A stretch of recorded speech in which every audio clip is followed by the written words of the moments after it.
Labdien! Es šodien stāstīšu par grāmatu Supervaronis kapteinis apakšbikses.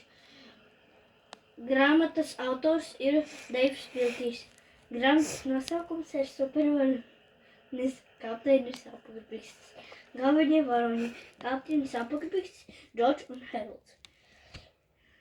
Grāmata Supervaronis kapteinis apakšbikses stāsta par diviem draugiem, Džordžu un Heraldu.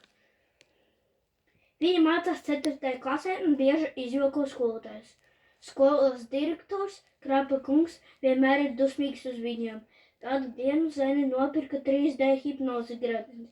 Ar to viņa nohipnotizēja direktoru un lika tam pārvērsties par kapteini apakšbiksi no viņu pašu komiksa. Vispirms viņš uzskata, ka viņiem jāglāb pasaulē, bet bieži vien sagādā vēl lielākas nepatikšanas. Džordžu un Heraldam nākas viņam glābt no visādām čībelēm. Tomēr viss beidzas labi. Direktors atgūst atmiņu un vairs neatcerās, kas noticis, bet hipnozi gredzens joprojām ir pie Zenes.